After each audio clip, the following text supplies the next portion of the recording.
Hello students, class 10 के chapter 7 जैविक प्रक्रिया पढ़ रहे हैं हम। और जैविक प्रक्रिया में हमने पोषण को पढ़ लिया है।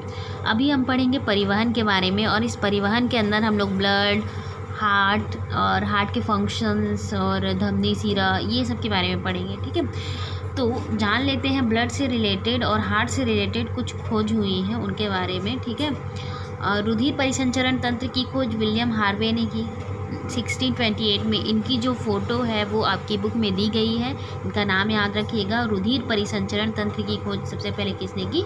विलियम हार्वे ने की। ठीक है, रुधिर कोशिकाओं की खोज किसने की? गेल्पिजाई ने 1661 में। रक्तदाब मतलब ब्लड प्रेशर को सबसे पहले किसने नापा था? हॉल्स ने 1732 में। ठीक है, तो जैसा कि आप जानते हैं कि ब्लड क्या है? ब्लड एक ऐसा पदार्थ है जो हमारे पूरे शरीर में, पूरे शरीर कहने का मतलब है कि हमारे सिर से लेकर पूरा पैर तक में घूमता है। ठीक है, पूरे शरीर में क्या करता है? ट्रैवल करता है। और जितनी भी पोषक चीज़ें हैं वो ब्लड में ही घुली होती है। ठीक है, हम खाते हैं, हमारे डाइजेशन होता है, डाइजेशन के बाद जो एब्जॉर्प्शन होता है, अवशोषण होता है ज़रूरी चीज़ों का, तो वो सारी ज़रूरी चीज़ें जो है ब्लड में घोल दी जाती हैं। और ब्लड के माध्यम से ही वो पूरे शरीर में क्या किया जाता है? जो ज़रूरी चीज़ें हैं वो पहुँचाई जाती है। ठीक है, ब्लड में हर चीज़ घुली होती है, ऑक्सीजन, कार्बन डाइऑक्साइड।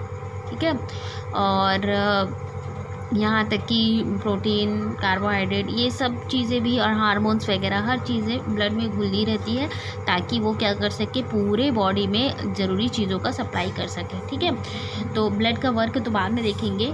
अब देखिए, ये सब के बारे में जान लिया आपने। अब कुछ चीज़ें हैं जैसे कि परिसंचरण है। ठीक है, परिसंचरण तंत्र है तो ये 2 टाइप का होता है। ठीक है, 2 टाइप का होता है। कौन कौन से टाइप का होता है? एक खुला होता है, एक बंद। परिसंचरण तंत्र कितने टाइप का होता है? एक खुला परिसंचरण होता है और एक बंद परिसंचरण होता है। खुले परिसंचरण में क्या होगा कि कोई भी जीव है उसकी बॉडी में ऐसे ही ब्लड जो है घूमते रहता है, फैला रहता है। ठीक है, ऐसे ही ब्लड उसकी बॉडी में रहता है।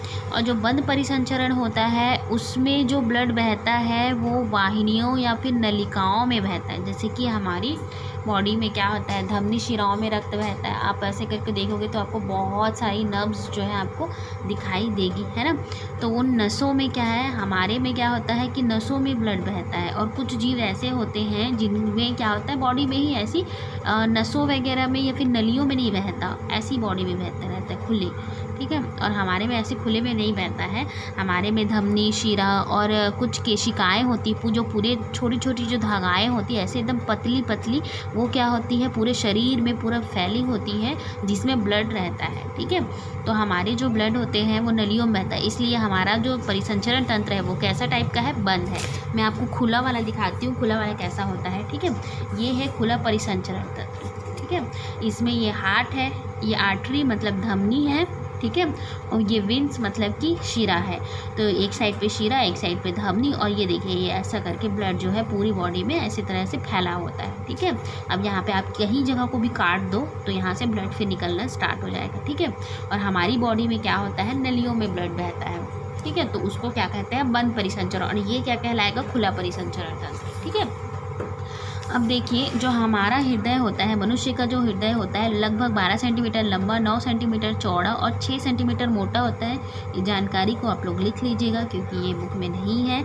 और जो हार्ट है वो 4.7 से लेके 5.5 लीटर जो ब्लड है वो उसको पंपिंग करता है। ठीक है, इतने लीटर ब्लड को पंपिंग किया जाता है।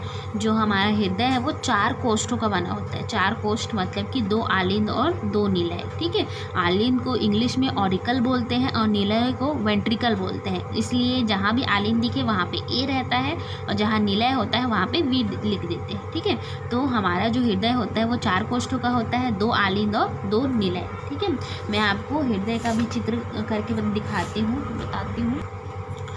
ये देखिए, ये जो है अलग अलग जीवों के हृदय हैं। जैसे ये मछली का हृदय है। ठीक है, उसके बाद ये उभयचर मतलब कि मेंढक का समझ लीजिए, जो पानी और मैदानी जगहों पे रहते हैं, उनका हृदय है।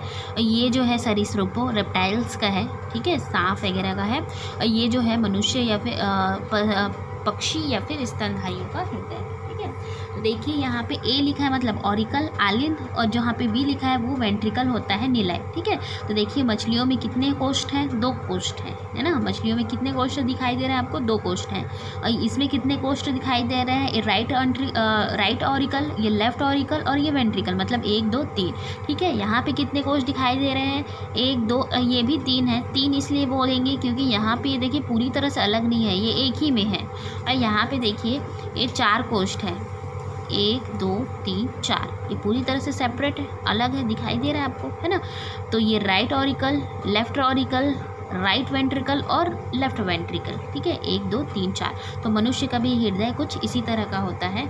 आप जिनके घर में चिकन वगैरह आता होगा उन्होंने मुर्गी के वो मुर्गी का हार्ट देख लेंगे। ठीक है, लगभग इसी तरह का होता है, मैंने नहीं देखा, पर जो भी देखना चाहे वो देख लेंगे। ठीक है, अब देखते हैं, ये है जो हार्ट को अगर हम काटेंगे स्लाइस है, उसके अंदर की स्ट्रक्चर है। ठीक है, आंतरिक संरचना है। ठीक है, ये आपकी बुक में भी है, बट ये इसमें बहुत सारे नाम हैं जो आपकी बुक में ज़्यादा नहीं है।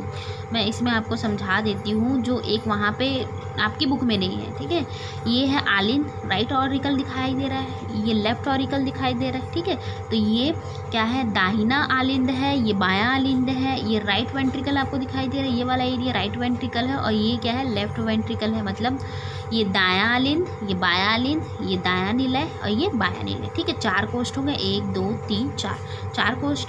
उसके बाद देखिए यहाँ पर ट्राइकस्पिड वॉल्व लिखा है, ट्राइकस्पिड वॉल्व मतलब त्रिवलनी कपाट। यहाँ पे बाइकस्पिड वॉल्व लिखा है मतलब कि द्विवलनी कपाट। इसको अच्छे से याद रखिएगा, त्रिवलनी कपाट और द्विवलनी कपाट।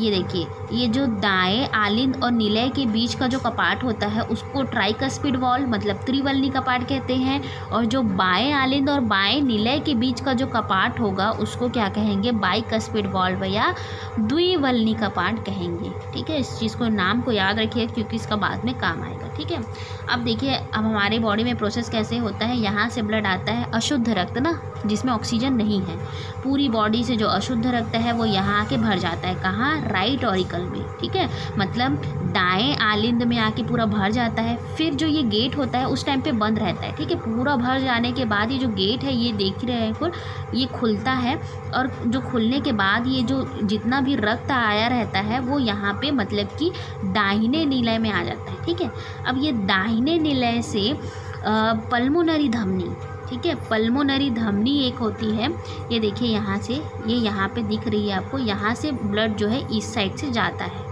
ये एरो दिख रहा है आपको, यहाँ ब्लड आया।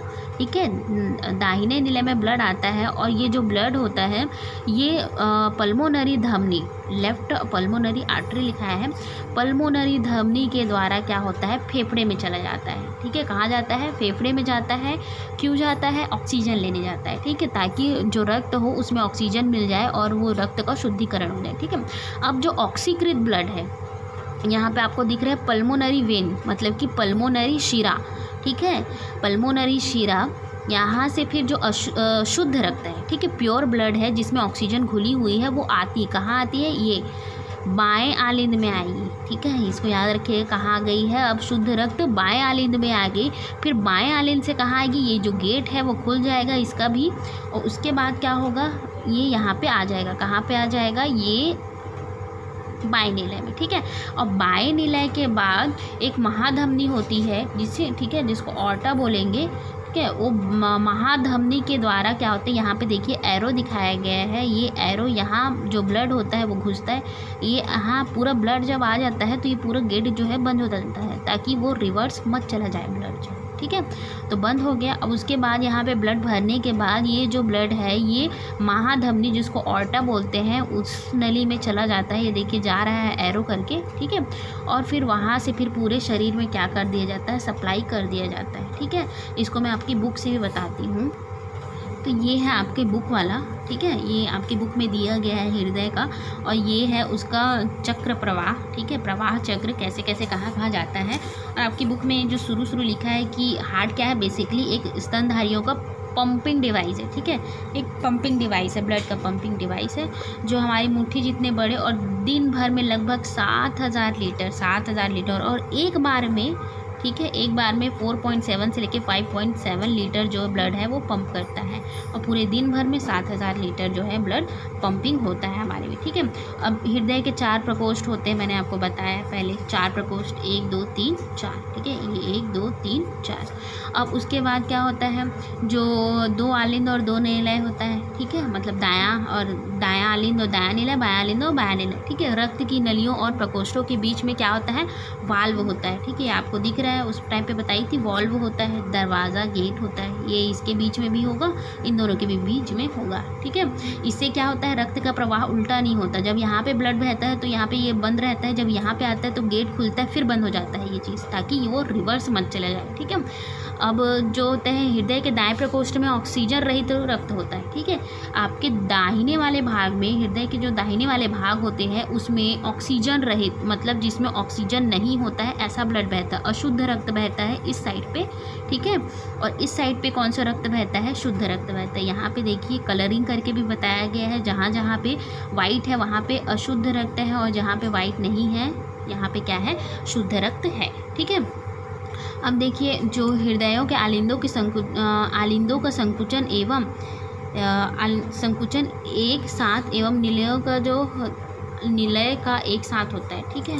आलिंद का संकुचन मतलब कि आलिंद जब एक बार संकुचित होता है, इस चीज़ को आप पढ़ लीजिएगा और आपको बोलना कैसे, लिखना कैसे और समझना कैसे इसको बता दिया जाता है, ठीक है। ये है आपका पूरा, अगर आप इसको याद कर लिए ना तो आपको लिखने में कोई दिक्कत नहीं होगी क्रियाविधि को, ठीक है। ये तो है आपके हार्ट के बारे में, इतना सब चीज़ें दिया गया है। अगर आपको एग्ज़ाम में आता है कि हृदय की क्रियाविधि कैसी होगी तो आपको दूसरे टाइप का ही लिखना है। क्या बोलेंगे कि देखिए, विभिन्न शरीर के अलग अलग भागों से, विभिन्न या फिर सभी अंगों से शिरा के द्वारा, ठीक है, इसके द्वारा, शिरा के द्वारा, क्योंकि आपने पढ़ा होगा कि शिराओं में अशुद्ध रक्त बहता है और धमनियों में शुद्ध रक्त बहता है, ठीक है। तो शिराओं के द्वारा शरीर के समस्त भागों से जो ब्लड है, ये देखिए एरो इधर आ रहा है, ठीक है।